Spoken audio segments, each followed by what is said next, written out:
What does scale-in mean? To scale in a stock means to continue buying more shares as the price falls, working under the expectation it will then rise. The idea of the tactic is to pay as low a price as possible for the stock while protecting against the possibility that it won't dip as low as expected before recovering.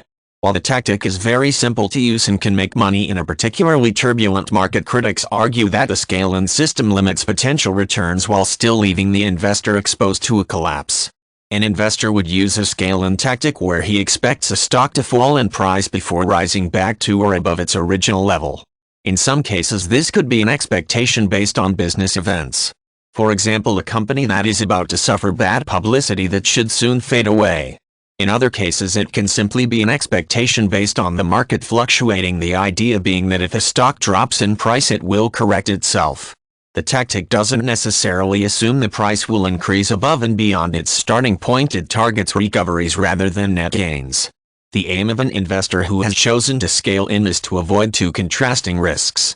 If the investor buys the stock too quickly in the price drop process, he will miss out on some of the potential gains if and when it returns to its previous levels. If the investor waits too long, he may not buy before the price starts recovering, meaning he makes little or no return. To scale in, the investor decides how many shares he wants to buy as the price falls, then breaks this down into price points.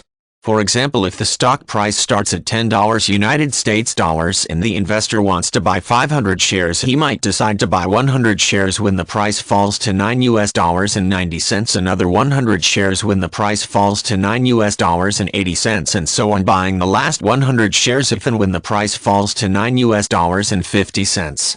In this example, if the price does indeed fall to $9.50 and then recover to $10, the trader will have spent $4.850 and then be able to sell the stocks for $5.00, making a profit of $150 before transaction costs.